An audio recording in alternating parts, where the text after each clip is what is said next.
Good morning बच्चों। Namdev coaching classes में आप सभी बच्चे का स्वागत है। तो देखिएगा, आज से आप लोग का जो प्रयोगशाला है, जिसको सहायक शिक्षक के नाम से भी जाना जाता है, उसमें आपका जो बायो का टॉपिक है, उस बायो के टॉपिक को मैं पढ़ाऊंगा। ठीक है, आप लोग शायद सभी परिचित होंगे, पाटले सर के नाम से जानते होंगे आप लोग। ठीक है, तो वही पाटले सर हूँ मैं, जो बायो पढ़ाता हूँ आप लोग। ठीक, तो इसमें सबसे पहले देखिएगा, बायो में ज्यादा टेंशन लेने की जरूरत नहीं है। जो भी क्वेश्चन पूछता है इसमें सटीक क्वेश्चन पूछता है। ठीक, और जो सिलेबस में है वो सिलेबस से ही क्वेश्चन पूछता है।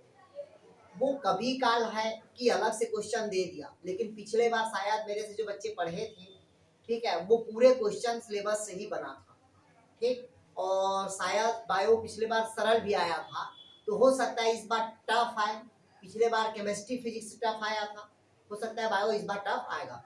लेकिन आप लोग टेंशन मत लीजिएगा, बायो का आप लोग से हर एक क्वेश्चन बनेगा। ठीक है, इतना पढ़ा दिया जाएगा और सटीक पढ़ाया जाएगा जो एग्जाम में आता है। जैसे आपके क्या क्या टॉपिक है, टॉपिक को पहले समझिएगा। पहला जो टॉपिक है आपका, वो है आपका बायोडायवर्सिटी है। क्या है भैया आपका? बायोडायवर्सिटी। बायोडायवर्सिटी मीन्स होता है आपका जैव विविधता। क्या टॉपिक है आपका? जैव विविधता। मतलब आपको पता होना चाहिए, पृथ्वी में बहुत सारे ऐसे क्या है जो जीव और जंतु। क्या है भाई आपका? जीव और जंतु। वो सभी जीव और जंतु में क्या देखने को मिल रहा है अपने को? बायोडायवर्सिटी, मतलब जैव विविधता। तो जितने भी ऑर्गेनिज्म होगा, उन सभी में क्या देखने को मिलेगा आपका? वेरिएशन मिलेगा। वेरिएशन मतलब क्या होता है? विभिन्नता, मतलब अंतर। और वेरिएशन तभी होगा जीव जंतु में जहां अधिक मात्रा में क्या होगा? वर्षा होगा। मतलब जहां अधिक मात्रा में क्या होगा? वर्षा होगा, वहां नए नए जीव और जंतु क्या होगा? पैदा होगा, जिसके कारण वहां के जीवों में क्या देखने को मिलेगा आपका? विभिन्नता। पहला कंडीशन। दूसरा, जहां जीवों में सेक्सुअल रिप्रोडक्शन की बात होती है, वहां भी जीवों में क्या देखने को मिलेगा आपको? वेरिएशन मिलेगा। मतलब दो ही रीजन है जिसके कारण जीवों में क्या देखने को मिलता है आपका? विभिन्नता मिलेगा। पहला बताया, जहां वर्षा अधिक होगा वहां नए नए जीव पैदा होंगे, जिसका साइज शेप बिहेवियर मॉर्फोलॉजिकल क्या रहेगा आपका? अलग अलग। जहां लैंगिक जनन होगा वहां भी साइज शेप बिहेवियर रंग रूप सब क्या रहेगा? अलग अलग। क्लियर? मतलब समझ आ गया होगा आप लोगों को कि वेरिएशन या बायोडायवर्सिटी क्या है। मतलब जीवों में पाए जाने वाले चेंजेस को अपन क्या कहते हैं? वेरिएशन कहते हैं। और जीवों में पाया जाता है परिवर्तन, इस कारण उसको क्या कहते हैं? बायोडायवर्सिटी कहते हैं। क्लियर हो? तो सबको पता है कि बायोडायवर्सिटी अलग अलग होता है। जैसे आपको पता है कि जेनेटिकली डायवर्सिटी भी होता है। कौन सा डायवर्सिटी होगा? जेनेटिकली। दूसरा होता है आपका स्पीसीज होता है, और तीसरा होता है आपका इकोलॉजिकल डायवर्सिटी होता है।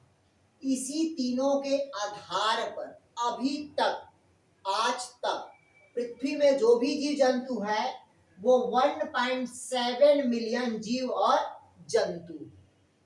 कितना है भाई जीव जंतु? 1.7 मिलियन जीव और जंतु, जिसमें से 1.2 मिलियन 1.2 मिलियन केवल एनिमल है। क्या है आपका? एनिमल है। और जो 0.5 मिलियन है वो केवल प्लांट्स है, जो अभी तक के क्या है? ज्ञात है। बाकी ऐसे बहुत सारे जीव जंतु हैं जो अभी तक के ज्ञात नहीं है, लेकिन उन सभी जीव जंतु में भी क्या मिलता है अपने को? वेरिएशन मिलता है। तो पहला टॉपिक आपको ये पढ़ना है, जैव विविधता पढ़ना है। क्लियर हुआ है तक के? जैसे कि अगर हम प्लांट की बात करें तो प्लांट में भी होता है, जैसे कि आपको पता है हर्ब होता है, श्रब होता है, और क्या होता है? ट्री होता है। ये भी वेरिएशन मिला। उसी प्रकार से जंतु में भी वेरिएशन मिलेगा। कुछ जंतु ऐसे होगा जो एक्वेटिक होगा, कुछ जंतु ऐसा होगा जो टेरेस्ट्रियल होगा, और कुछ जंतु ऐसा होगा जो दोनों जगह होगा, एम्फीबियंस होगा। तो इन सभी में भी क्या मिलेगा? डायवर्सिटी मिला, विविधता मिला, अपने को वेरिएशन मिला। ये टॉपिक को पढ़ना है। दूसरा इसमें टॉपिक दिया है आपका RH विटकर का क्लासिफिकेशन को पढ़ना। इसको पढ़ना है आपको भाई RH विटकर को। आज मैं सिर्फ आप लोग को सिलेबस बता रहा हूँ क्या क्या पढ़ना है। अपन कल की क्लास में स्टार्ट करेंगे इसके शुरू से। तो दूसरा आपको जो टॉपिक पढ़ना है वो क्लासिफिकेशन पढ़ना है,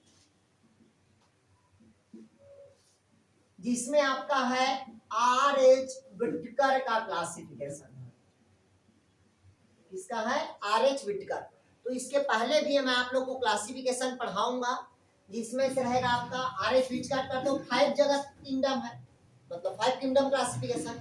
इसके पहले भी मैं आप लोग को बताऊंगा कि कौन 2 किंगडम क्लासिफिकेशन है आपका, ठीक, और कौन आपका 3 किंगडम है और कौन आपका 4 किंगडम है। ये सब पढ़ाऊंगा आप लोग को मैं, ठीक। 2 जगत में आप लोग को बताऊंगा कैरोलस लिनियस का, 3 जगत में बताऊंगा आपका अर्नेस्ट हैकेल का, और 4 जगत में बताऊंगा आपको कोपलैंड का, और 5 जगत में पढ़ेंगे हम RH विटकर का, जिसमें आप पढ़ेंगे अपन मोनेरा को पढ़ेंगे, दूसरा पढ़ेंगे अपन प्रोटिस्टा को, तीसरा पढ़ेंगे अपन फंजाई, चौथा प्लांटी, और पांचवा पढ़ेंगे अपन एनिमिलिया को पढ़ेंगे।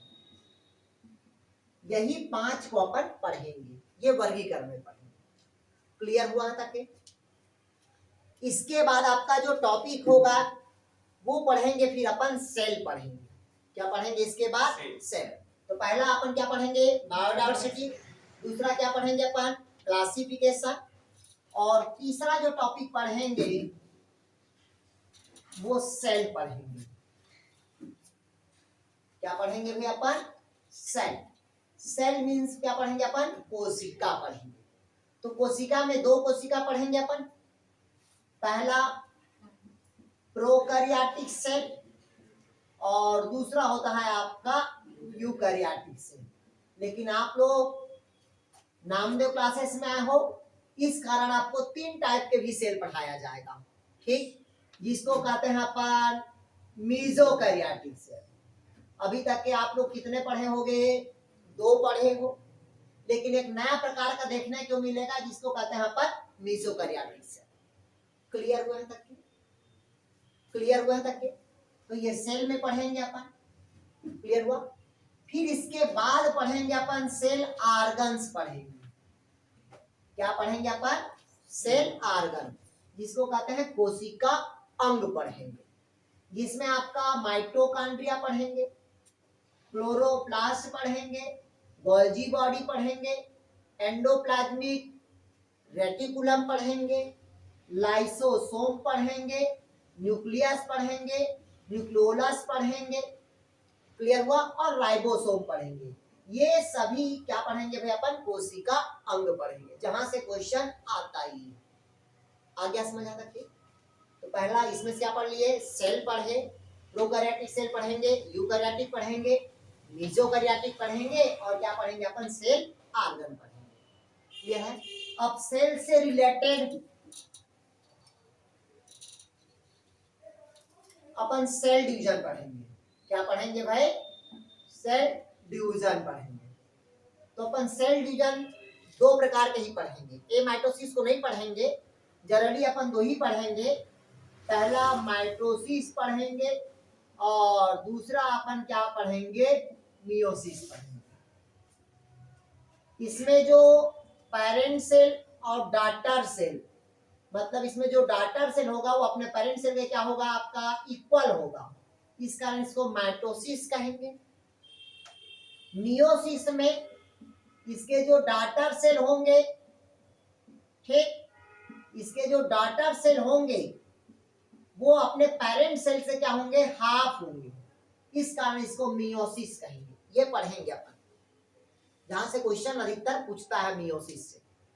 इसके बाद पढ़ेंगे अपन टिश्यू पढ़ेंगे। क्या पढ़ेंगे? सेल के बाद टिश्यू पढ़ेंगे। सेल के बाद क्या पढ़ेंगे अपन भाई? टिश्यू पढ़ेंगे। तो टिश्यू में 2 प्रकार के टिश्यू रहता है, जनरली 3 प्रकार के टिश्यू होता है।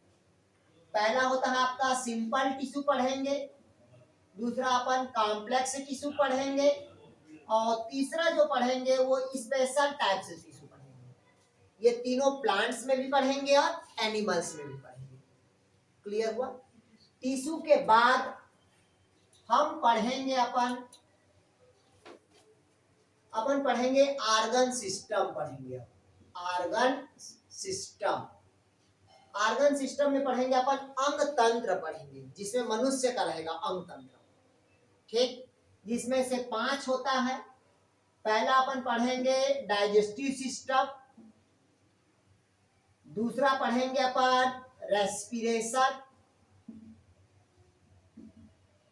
तीसरा पढ़ेंगे अपन सर्कुलेशन,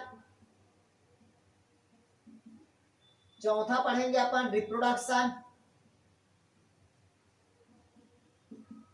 और पांचवा पढ़ेंगे अपन एक्सक्रिएशन पढ़ेंगे। ये 5 अवस्था को पढ़ाएंगे आप लोग को। पहला कौन सा बताया मैं आप लोग को? डाइजेस्टिव, दूसरा रेस्पिरेशन, तीसरा सर्कुलेशन, चौथा रिप्रोडक्शन, पांचवा एक्सक्रिएशन। क्लियर हुआ? ये तो हो गया आपका एनिमल की बात हो गया। उसी प्रकार से प्लांट में भी पढ़ेंगे। तो प्लांट में डाइजेस्टिव जगह क्या पढ़ेंगे अपन? फोटोसिंथेसिस। क्या पढ़ेंगे अपन? फोटोसिंथेसिस। रेस्पिरेशन के जगह अपन पढ़ेंगे प्लांट रेस्पिरेशन पढ़ेंगे। सर्कुलेशन के जगह में अपन पढ़ेंगे वास्कुलर सिस्टम पढ़ेंगे, जो परिवहन का काम करता है, जिसमें अपन ट्रांसपिरेशन पढ़ेंगे और ट्रांसपोर्ट पढ़ेंगे। रिप्रोडक्शन, इसमें प्लांट का रिप्रोडक्शन पढ़ेंगे अपन। एक्सक्रेशन मतलब इसमें सेकेंडरी मेटाबोलाइज्म पढ़ेंगे। क्लियर? इसमें भी 5 है और उसमें भी 5 है, यही पांचों को पढ़ना। इसके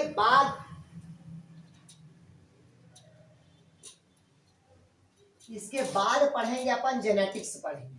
इसके बाद क्या पढ़ेंगे अपन भाई? जेनेटिक्स। जेनेटिक्स में दोनों पढ़ेंगे, इधर प्लांट्स का भी पढ़ेंगे और एनिमल का भी पढ़ेंगे, दोनों का जेनेटिक्स पढ़ेंगे। फिर अंतिम पड़ाव में आप लोग को मैं पढ़ाऊंगा जीवों का विकास, मतलब इवोल्यूशन पढ़ाऊंगा। क्लियर हुआ है तक के? आ गया समझ? इस प्रकार के आपका सिलेबस फिर क्या हो जाएगा आपका, थोड़ा सा बचेगा और जिसमें हमारा स्वास्थ्य रहेगा, जिसमें बीमारी रहेगा। उसके बाद इसमें थोड़ा सा रहेगा आपका कचरा और उसका प्रबंधन रहेगा।